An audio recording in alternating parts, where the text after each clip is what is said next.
말씀은 사도행전 3장 1절부터 10절까지의 말씀입니다. 사도행전 3장 1절부터 10절까지의 말씀을 우리 한 절씩 교독하시고요. 마지막 절은 함께 읽겠습니다.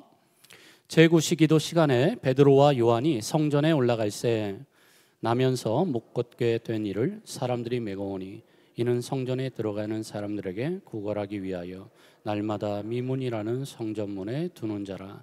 그가 베드로와 요한이 성전에 들어가려 함을 보고 구걸하거늘 베드로가 요한과 더불어 주목하여 이르되 우리를 보라 하니 그가 그들에게서 무엇을 얻을까 하여 바라보거늘 베드로가 이르되 은과 금은 내게 없거니와 내게 있는 이것을 내게 주노니 나사렛 예수 그리스도 이름으로 일어나 걸으라 하고 오른손을 잡아 일으키니 발과 발목이 곧 힘을 얻고 뛰어 서서 걸으며 그들과 함께 성전으로 들어가면서 걷기도 하고 뛰기도 하며 하나님을 찬송하니 모든 백성이 그 걷는 것과 하나님을 찬송함을 보고 그가 본래 성전 미문에 앉아 구걸하던 사람인 줄 알고 그에게 일어난 일로 인하여 심히 놀랍게 여기며 놀라니라. 아멘.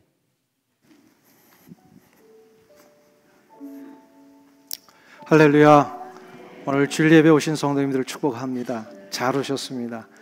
우리 일주일 만에 또 이렇게 만나 뵙게 되고 저는 또 2주 만에 뵙게 되는데요. 감사하고요. 서로를 향하여서 한번 축복의 인사 나누실 때 앞뒤 좌우에 계신 분들하고 악수하시면서 축복합니다. 사랑합니다. 잘 오셨습니다.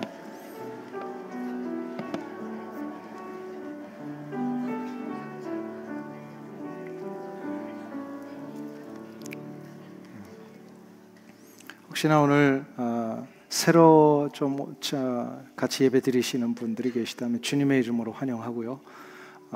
끝나시고 그냥 가지 마시고 함께 좀 교제도 하면서 또 우리 펠로우십 룸에서 귀한 식사가 준비되어 있습니다. 함께 식사하면서 좋은 만남의 시간이 되시기를 간절히 소망합니다.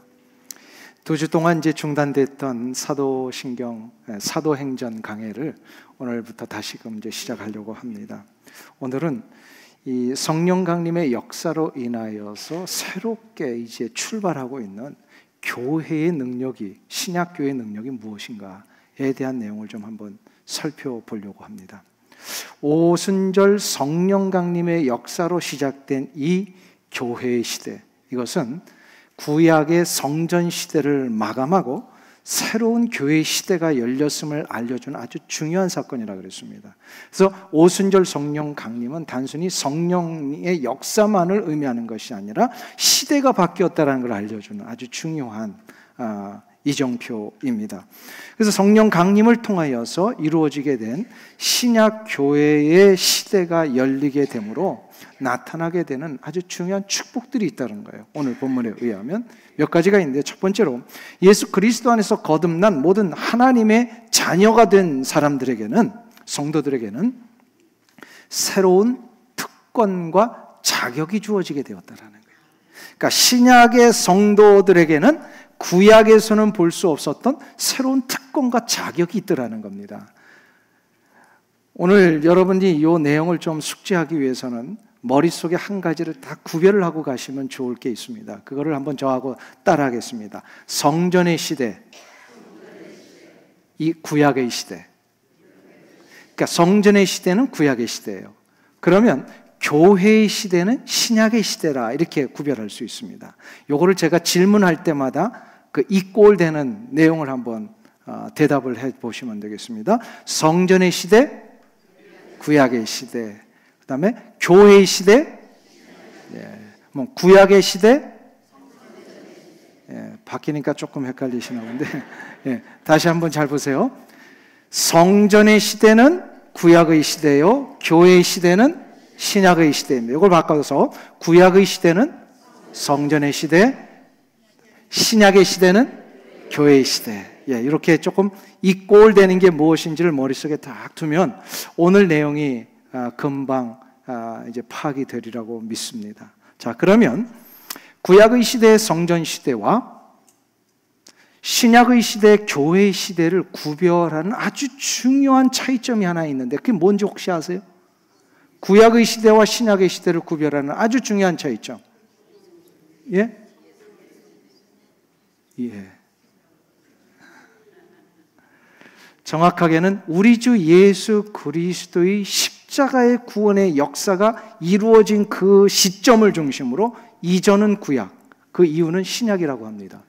근데 더 정확하게 말하면 이것 때문에 성도들에게 주어지는 축복의 차이가 있어요. 전에는 구약의 시대에는 성전의 시대라 그래서 성전에서 예배를 드릴 때 성도들은요, 자기 마음대로 나가서 예배를 드릴 수가 없었어요. 오직 하나님이 세우신 제사장을 통하여서만 예배를 드릴 수가 있었습니다. 근데 신약의 시대에 와서는 예수 그리스도의 십자가를 나의 구원을 위한 것으로 받아들인 자마다, 그러니까 곧 구원받은 하나님의 자녀가 된 자마다 누구든지 자유롭게 하나님 앞에 나가서 예배를 드릴 수 있게 되었습니다. 이게 아주 중요한 차이점입니다. 구약에는 그래서 예배를 마음껏 드리고 싶어도 드리질 못했어요. 제사장을 통해서만 나갈 수 있었어요. 그러나 신약의 성도들은 마음껏 나가서 예배를 드릴 수 있습니다. 그러니 누가 더 축복받은 시대의 사람이에요? 신약의 시대의 사람들. 곧 누구예요? 우리들이 바로 신약의 시대를 살고 있는 성도들입니다. 그래서 우리는 구약의 성도들보다 훨씬 더 축복을 많이 받고 있는 그런 성도들입니다. 자, 그래서 여기서 이것을 알려주는 우리 주 예수 그리스도의 십자가와 부활과 승천 이후에 이것을 깨닫고 사도들이 많은 성도들에게 이걸 가르쳐주며 복음을 전파하기 위해 나갈 때에 일어났던 이 교회의 출발, 이것이 바로 사도행전 3장과 4장에서 나오는 아주 중요한 사도 베드로의 설교 내용 속에 나오는 거예요. 이거를 다시금 우리가 정리하면 이런 얘기입니다. 신약의 시대, 곧 교회의 시대에는 오순절 성령 강림의 역사를 통하여서 이걸 깨닫게 됐어요.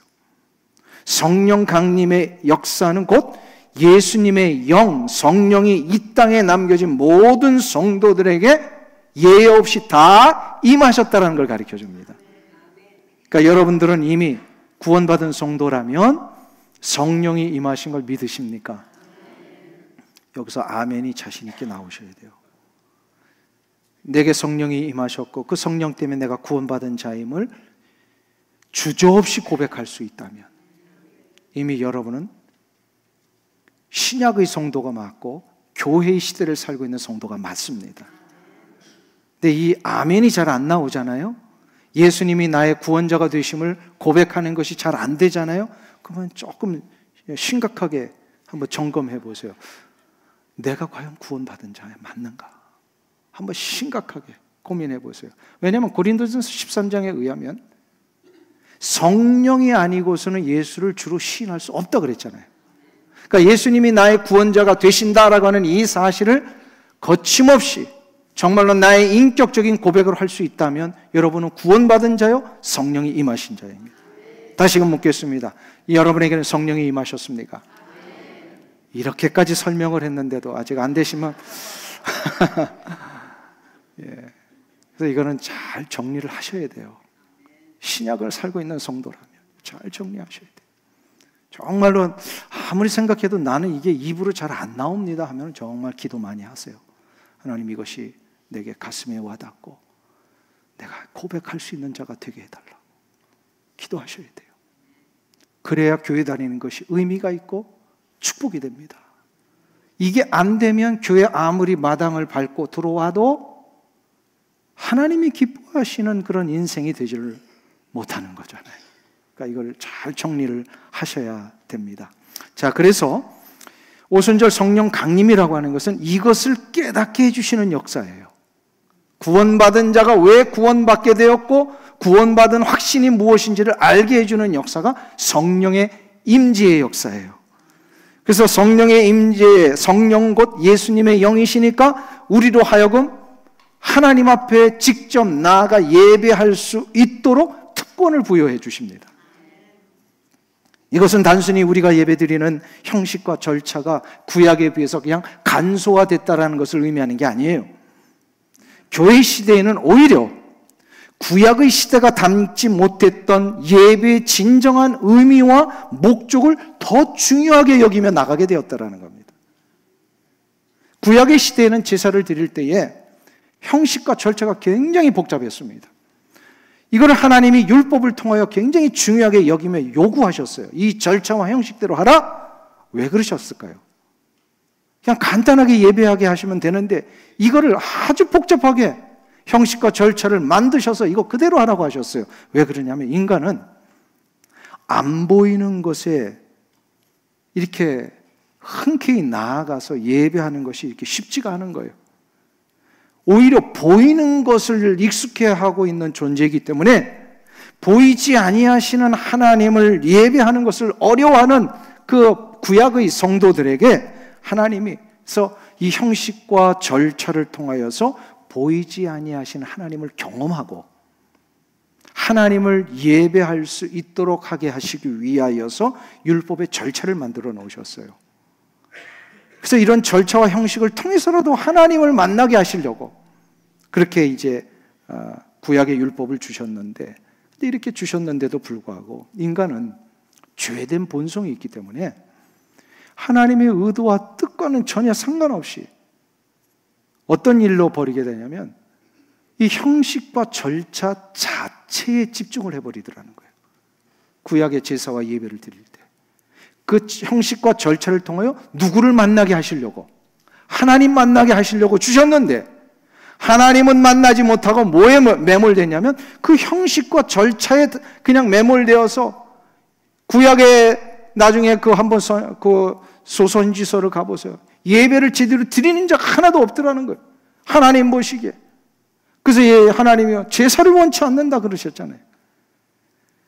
제사를 통해 하나님 만나고 하나님을 제대로 예배할 수 있도록 이렇게 하시려고 이거를 주셨는데 거기에는 관심이 없고 형식과 절차에 매몰되어서 하나님은 아랑곳하지 않고 자기 원하는 대로 막 해버렸다라는 거죠. 이거를 우리 주님이 신약에 오셔가지고요 뭐라고 얘기를 하셨어요? 외식하는 자들이다. 마음은 없고 오직 겉으로 드러난 모습에만 집중하고 있더라. 주님이 성전의 제사장들과 종교 지도자들 책명하신 이유가 여기에 있어요. 우리도 한번 잘 점검해 보셔야 돼요. 이미 우리는 시대는 신약의 시대, 교회의 시대에 살고 있지만 여전히 구약적인 생각에 빠져가지고 형식과 절차에만 집중하고 있는 것은 아닌가, 한번 다시금 돌아보셔야 됩니다. 참된 예배라고 하는 것은 오직 하나님에게 집중하며 하나님만이 영광 받으시는 예배를 드리기 위하여 나 자신이 제물이 되는 걸 얘기를 합니다. 그러니까 내가 이 자리에 신약의 성도로 마음껏 나아갈 수 있게 해주신 이유가 뭐라고요? 여러분이 제물이 되어서 예배를 드리라고. 여러분들 지금 제물이 되고 계십니까? 제물이 되어야 돼요. 내가 죽어야 되는 거예요.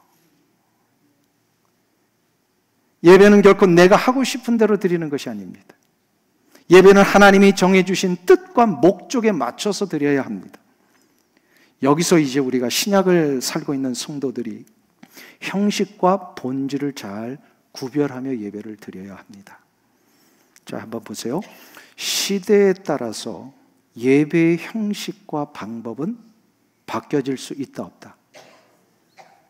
예배의 형식과 절차와 방법은 변화될 수 있습니다. 시대에 맞춰서. 그러나 바뀌어져서는 안 되는 것이 한 가지가 있어요. 바로 예배의 본질과 목적입니다. 자, 그러면 질문을 이제 몇 가지 할 텐데 대답을 해보세요. 예배 시간에 사도신경을 하느냐 안 하느냐는 본질입니까? 방법론적인 것입니까? 어떻게 생각하세요? 사도신경이 방법론입니까? 본질입니까? 본질이라고 생각하시는 분은 뭐 때문에 그렇게 생각하셨습니까? 그것을 방법론이라고 생각하시는 분은 뭐 때문에 그것이 방법의 하나라고 생각을 하셨습니까? 본질은 뭐죠? 예배에 하나님이 원하시는 뜻입니다. 하나님만이 홀로 영광을 받으시고 나는 무엇이 되는 거예요? 제물이 되는 거예요. 제물이 되는 거예요. 그러면 사도신경이 왜 나왔습니까? 초대교회 때는 사도신경이 필요 없었어요. 이거 안 해도 됐어요. 왜냐하면 사도신경은 초대교회 때는 없었던 이야기인데 이게 4세기에 들어가서 교회가 이제 이 로마 제국 하에 확 퍼지고 로마 제국의 국교가 되므로 아주 급속도로 전 세계로 확장이 됩니다. 그러다 보니까 교회에 이단자들이 막 생겨나는 거예요. 교회의 본질과 진리를 막 무너뜨리려고 하는 이상한 이단적인 움직임들이 교회에 막 들어오기를 시작을 했어요. 그래서 교회 지도자들이 이러면 안 되겠다. 어떤 교회가 진짜이고 어떤 교회가 가짜인지 이거를 구별하기 위해서는 분명히 우리가 믿는 신앙이 무엇인지를 성도들에게 정리해 줘야 되겠다. 그래서 회의를 하나 하기를 시작을 합니다. 이것이 4세기에 있었던 니케아 종교회의입니다. 니케아 종교회의를 통하여서 이단자들로부터 기독교의 진리를 지키기 위해서, 교회를 지키기 위하여 어떤 고백을 해야만 이게 진짜 신앙이고 하나님을 섬기는 자들이고 예배를 제대로 드리는 것인지를 정리를 하는데 이게 하루아침에 되는 게 아니에요. 이걸 자그마치 100년 동안 합니다. 니케아 종교회의 이후에 100년을 이 회의를 하다가 결국 100년이 지난 이후에 지금 우리가 하고 있는 사도신경을 완전히 결정을 했어요. 그 이후에 사도신경을 모든 신약의 교회들이 고백을 해오고 있는 것입니다. 자, 그러면 이미 이러한 사도들이 만들어 놓은 신경을 고백하지 않아도 이미 그 이전에 300년 동안은 이거 고백하지 않아도 참된 교회의 본질 속에 믿음을 가지고 신앙생활을 했던 사람들이기 때문에 이것이 없었어도 신앙생활 제대로 했어요. 근데 하도 세상이 흉흉하고 어려워지니까 이것을 고백하는 자인지 아닌지를 가지고 구별을 한 거예요. 자, 그러면 구체적으로 우리 오렌지 카운티 한인교회에서 사도신경 고백하지 않아도 나는 하나님만을 집중하고 하나님만을 예배드리고 이 성경에 있는 66권의 진리를 그 어떤 것보다 타협하지 아니하고 이것을 붙들고 살겠습니다 하시는 분들은 사도신경을 고백하지 않아도 제대로 신앙생활을 하는 거예요.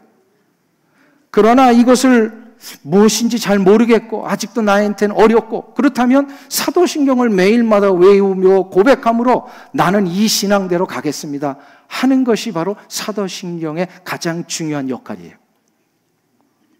자, 그러면 예배 시간에 사도신경만을 꼭 해야 됩니다. 맞아요, 틀려요? 예.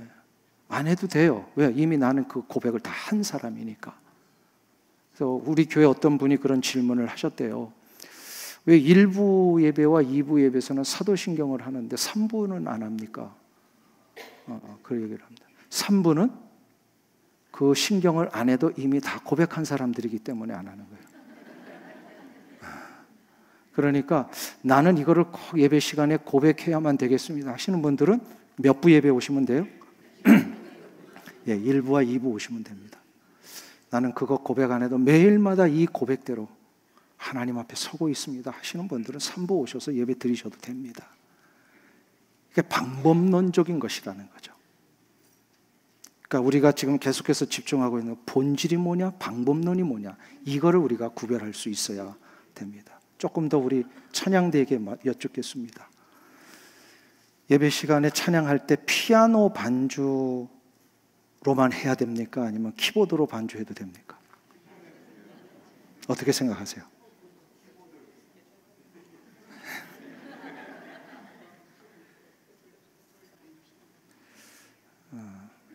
그러면 예배 시간에는 파이프 올겐으로만 반주해야 됩니다. 맞다, 틀리다? 우리 파이프 올겐 연주하시는 권사님 어디 가셨어요? 19세기에는요 피아노는 교회에서 허용되지 않았었습니다.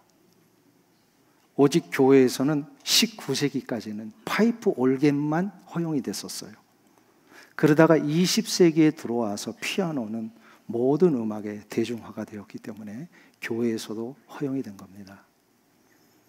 불과 40년 전만 해도 교회에서 드럼을 치고 기타를 치고 키보드로 반주를 하는 것은 절대로 허용되지 않았었습니다. 우리 특별히 한국교회에서는. 대중음악을 하는 자들의 악기를 어떻게 거룩한 교회에 들고 올 수 있느냐 하면서 나이 드신 장로님들이 막 나무라기도 했었어요. 젊은이들을. 그때는. 근데 지금 기타 치고 드럼 치면서 찬양하는 거 여러분들 나무라시는 분 있어요? 없어요? 산부 예배 와보세요. 얼마나 드럼이 은혜스럽게 연주되고 있는지, 키보드가 얼마나 아름답게 하나님을 찬양하고 있는지 한번 산부 예배 와보세요. 무엇을 제가 얘기를 하는 겁니까? 예배를 위한 형식은 그 시대에 맞춰서 바뀔 수 있습니다. 방법론은 바뀔 수 있습니다. 그러나 바뀌지 않는 것이 있다는 거예요. 바로 예배의 본질과 목적입니다.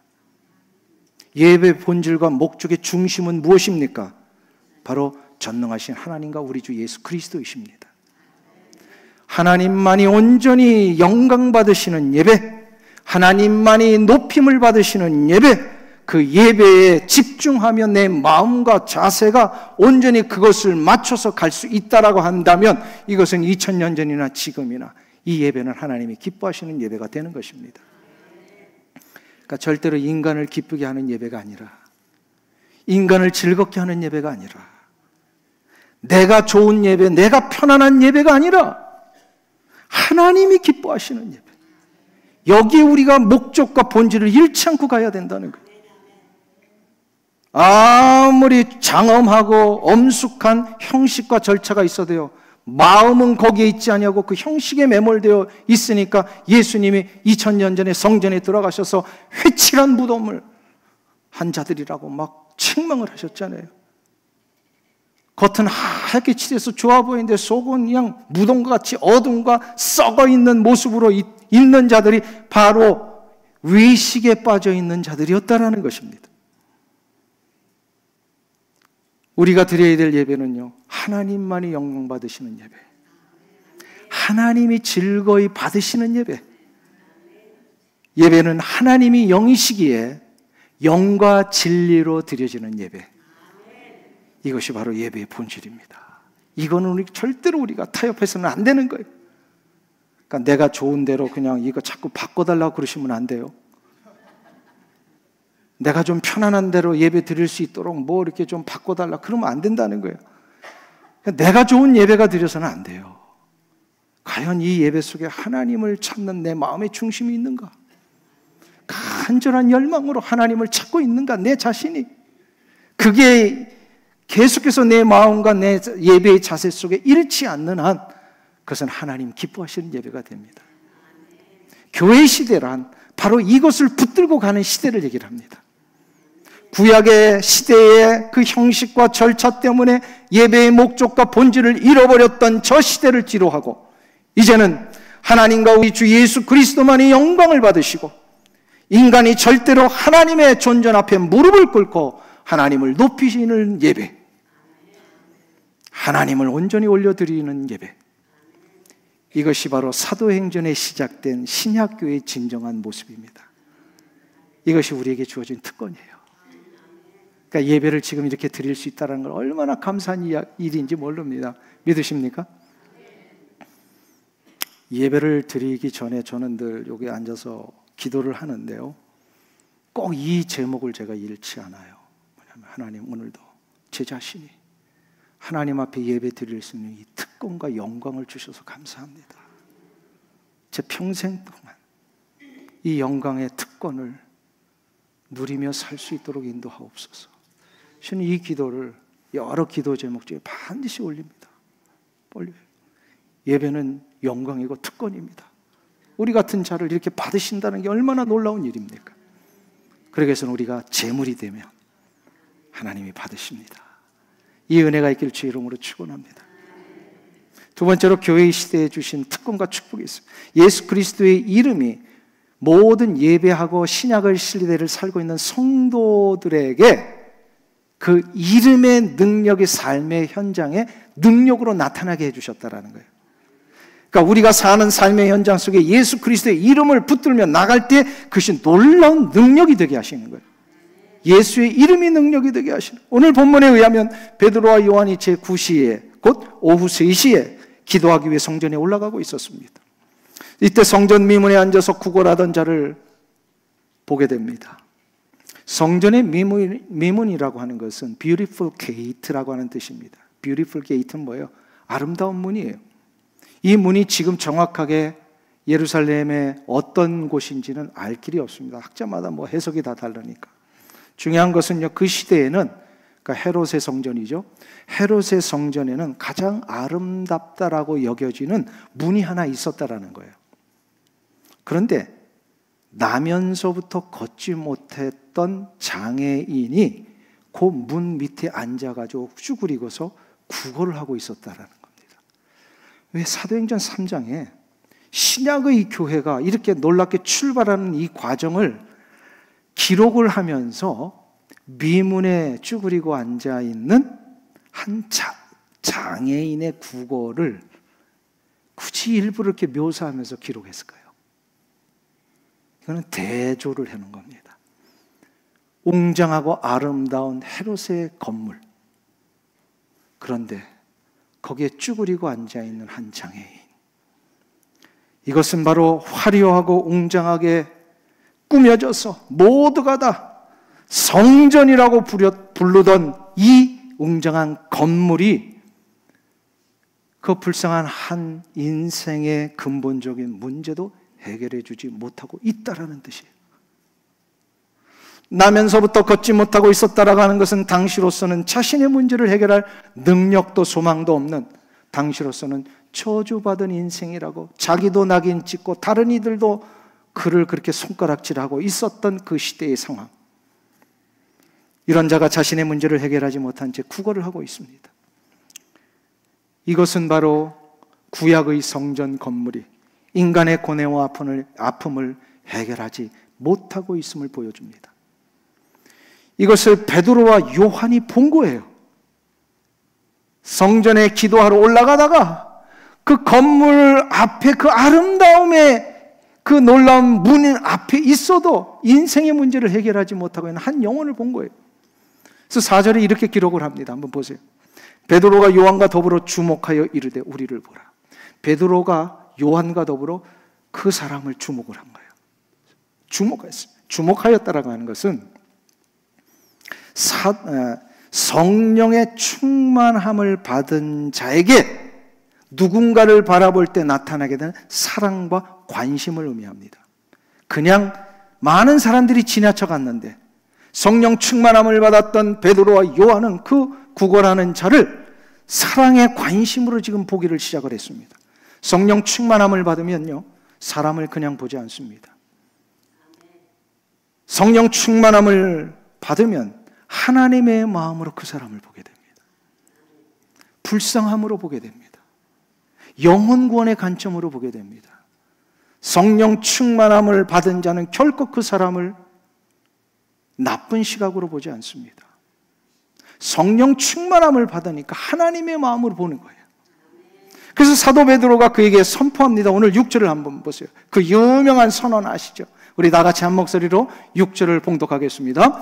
베드로가 이르되 은과금은 내게 없거니와 내게 있는 이것을 내게 주노니 나사렛 예수 그리스도의 이름으로 일어나 걸으라. 할렐루야. 이건 뭐 다 외우고 있는 말씀 아닙니까?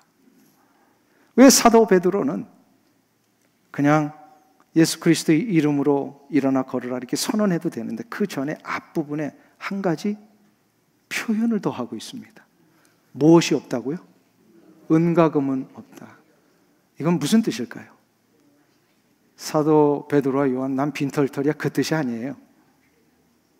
내게 은과 금이 없다라고 하는 것은 지금 구걸하고 있는 자가 원하는 것을 너에게 준다 해도 너는 그 인생의 근본적인 문제 해결할 수 없어.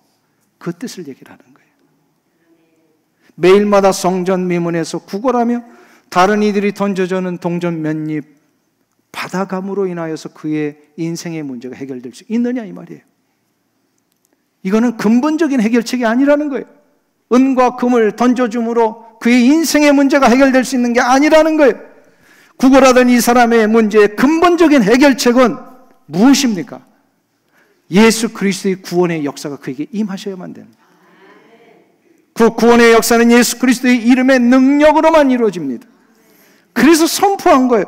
나사렛 예수 그리스도의 이름으로 명하노니, 나사렛 예수 그리스도의 이름으로 명하노니. 다른 것을 얘기를 하지 않았어요. 예수 그리스도의 이름. 왜냐하면 예수님의 이름이 곧 생명이기 때문에. 예수 그리스도의 이름의 능력이 선포될 때, 그래서 그 영혼 속에 구원이 일어나고 치유가 시작이 되고 인생의 새로운 회복을 경험하게 됩니다.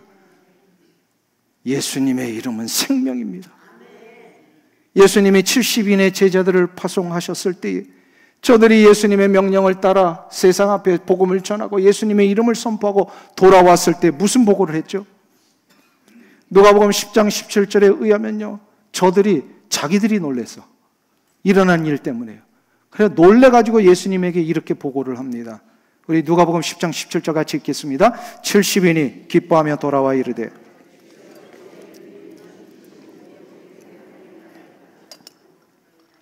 자, 보세요.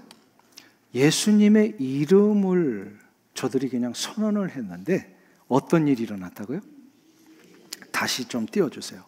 누가복음 10장 17절. 주의 이름이면 귀신들도 우리에게 복종하더이다. 무슨 얘기입니까? 70인의 제자들 가운데 믿음이 약한 사람도 있었겠죠. 근데 자기들의 믿음과 상관없이 예수님의 이름을 선언하니까 귀신들이 쫓겨나가는 걸 보고 놀란 거예요. 그걸 가지고 와서 보고합니다. 예수님, 이름을 선포하니까 귀신들이 쫓겨나가던데요. 할렐루야. 이거는 우리의 능력과 상관없이 예수님의 이름 자체가 능력이라는 거예요. 요한복음 14장 14절에서 주님이 그래서 말씀하신 거예요. 우리 다 같이 한 목소리로 봉독합니다. 내 이름으로 무엇이든지 내게 구하면 내가 행하리라. 할렐루야. 예수 그리스도의 이름으로 무엇이든지 구하면, 그러니까 예수님에게 구하는 것일 수도 있고요, 이거는 예수님의 이름으로 무엇이든지 선언하는 걸 얘기를 합니다.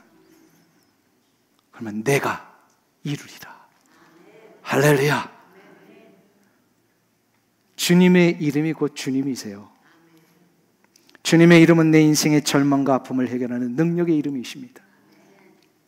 그러니까 주님의 이름이 선포되는 곳에는 악한 마귀가 쫓겨나가고 절망과 탄식과 죽음의 두려움이 사라지고 여러분 스스로가 해결되지 못했던 인생의 난관이 해결되고 아픔이 있다면 아픔이 치유가 되고 어려움이 있다면 어려움의 관계가 해결되고 내 스스로 해결되지 않은 정신적인 문제가 있다면 그 정신적인 문제도 해결되는 역사가 있습니다.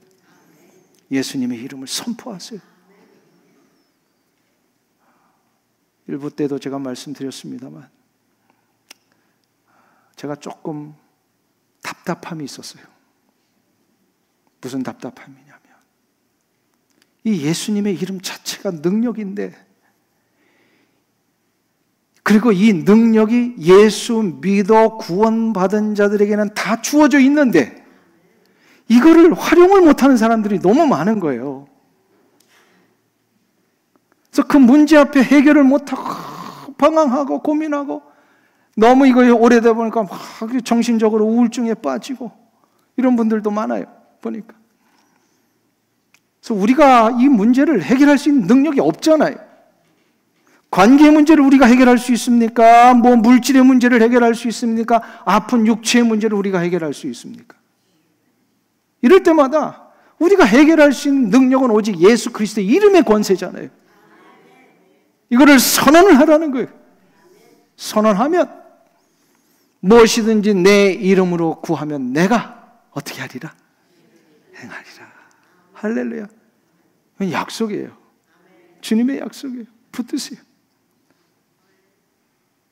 이 이름을 선언하고 그 다음에 우리가 인간적으로 하나님이 주신 지혜를 가지고 방법론들을 자꾸 찾아 나가는 거예요. 그때 역사하십니다. 그래서 특별히 21세기의 이 이민사회에 관계의 아픔들이 참 많아요. 보니까 관계의 아픔이 있고요, 정신적인 어려움들이 있고요. 그럴 때마다 우리가 기쁨을 회복하고 평안을 다시 한번 회복하는 방법은요, 생명의 이름이시요 평안의 주인공 되신 우리 주 예수 그리스도의 이름을 붙드는 겁니다. 그때 내 마음이 다시 한번 회복이 되고 담대함이 시작이 되고 두려움이 없어지고 나가게 됩니다.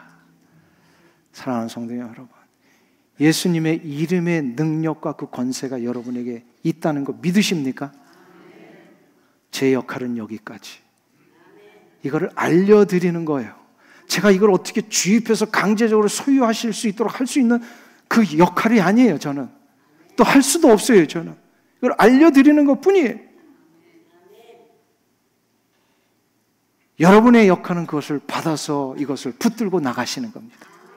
그때 여러분의 삶에 예수 그리스도의 이름의 능력이 실제로 일어나는 것을 경험하실 것입니다. 마지막 세 번째로 교회 시대에 주시는 축복이 있어요. 바로 그 누구든지 간에 그 신분과 출신과 자격이 무엇이든지 간에 상관없이 누구나 우리는 하나님을 예배하며 경배하는 그러한 신앙의 공동의 하나됨이 이루어지게 된다는 거예요. 오늘 8절을 한번 보세요. 8절 말씀. 우리 같이 한 목소리로 8절을 봉독합니다. 뛰어서서 걸으며 그들과 함께 성전으로 들어가면서 걷기도 하고 뛰기도 하며 하나님을 찬송하니. 할렐루야. 나면서도 걷지 못했던 이 사람이 그야말로 예수 그리스도의 이름의 권세를 가지고 구원받고 나니까 어떻게 됐어요? 걷고 뛰며 하나님 찬송하게 되었더라. 이분이 어떤 출신이에요? 어떤 인생이에요? 어떤 배경이었어요? 저주받은 인생이었다고 생각했어요. 또 다들 저주받은 인생이라고 낙인 찍었어요. 그런데 예수 그리스도의 이름으로 구원받고 나니까 어떻게 돼요? 그의 배경과 그의 출신과 그의 자격이 다 무효화되는 거예요. 없어지는 거예요. 새로운 자격과 출신과 새로운 능력으로 거듭나게 되는 것이 바로 구원입니다. 그래서 구원은 자격과 출신과 신분을 완전히 바꿔놓습니다.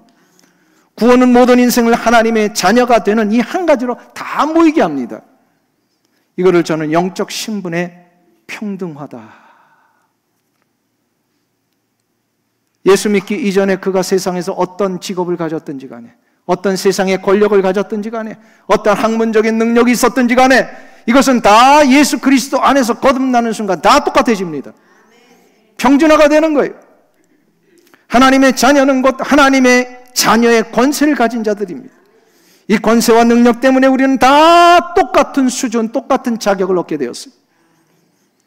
그래서 초대교회에 일어난 역사가 뭐냐면요, 주인과 종이 따로 없어집니다. 그 유명한 빌레몬서에 나오는 이야기가 있잖아요. 빌레몬은 주인이었고요, 그 밑에서 노예 생활을 했던 오네시모가 도망쳤어요. 그러다가 사도 바울이 오네시모를 어떻게 합니까? 복음을 전하고 구원받기 위해서 사도 바울이 그 감옥에 갇혔을 때 오네시모를 통하여 도움도 받잖아요. 그래서 이 오네시모를 빌레몬 주인에게 돌려보내면서 썼던 편지가 빌레몬서입니다. 근데 그 빌레몬서 마지막 장에 뭐라고 얘기를 하면, 앞으로 빌레몬에게는, 빌레몬아, 앞으로는 이 오네시모를 종으로 여기지 말고 형제로 받으라, 그렇게 얘기를 합니다. 그러니까 초대교회의 진정한 교회의 축복을 누리고 있는 자들은요, 종과 주인의 구별이 없어지고요, 가진 자와 못 가진 자의 구별이 없어지고, 많이 배운 자와 못 배운 자의 구별이 없어지고, 건강한 자와 연약한 자의 구별이 없어지고, 나이 든 자와 젊은 자의 구별이 없어지고, 다 영적으로 하나됨과 존중과 사랑과 격려로 하나 되어 나가게 돼요. 믿습니까? 우리 교회는 좀 나이가 드신 분들이 많으니까 젊은이들이 오면요, 너 나이 몇 살이야?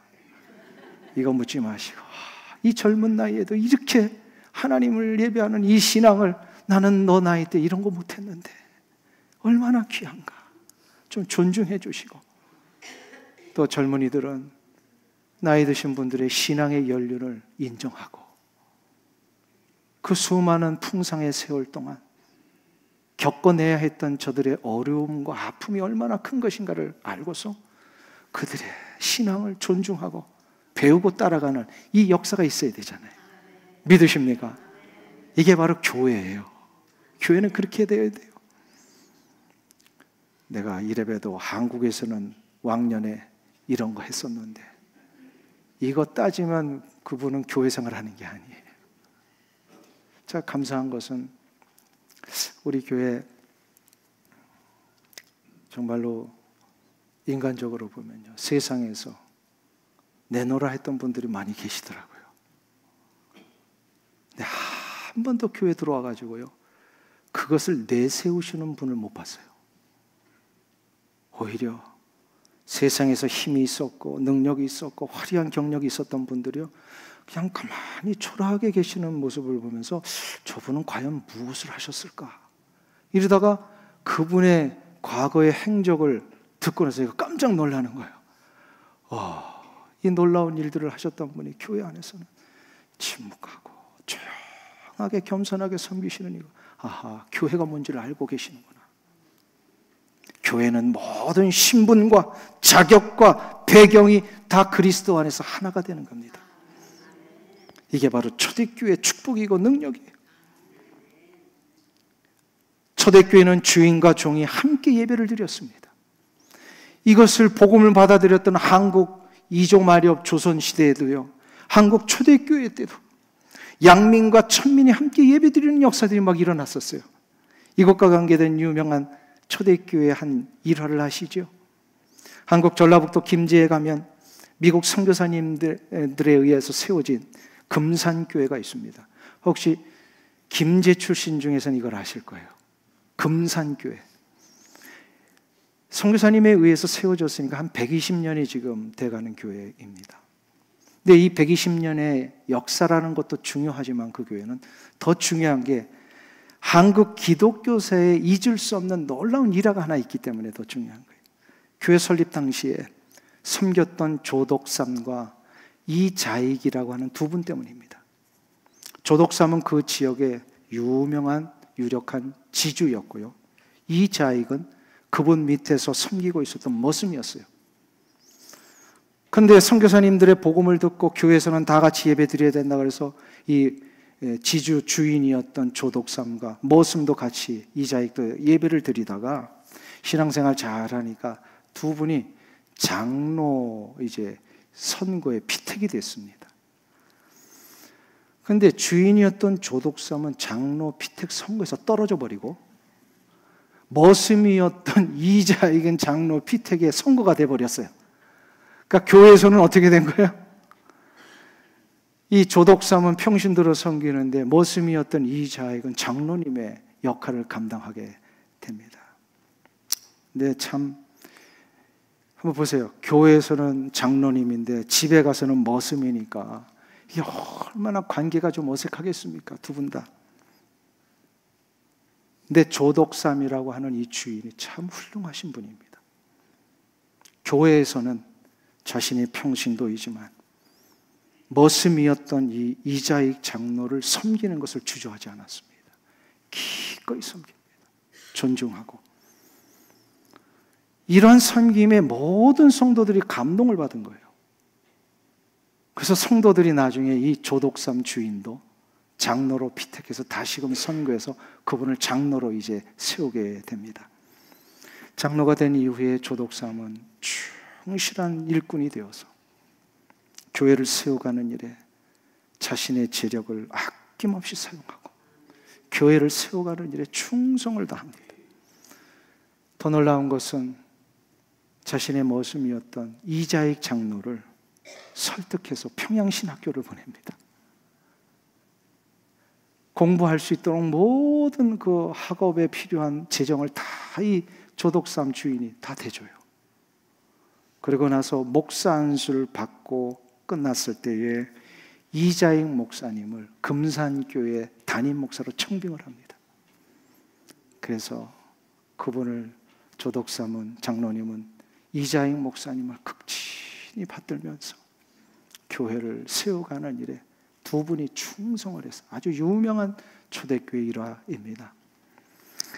이것은 한국 초대교회에서에 나타난 신약교회의 모습이 무엇인지를 보여주는 아주 좋은 일례입니다.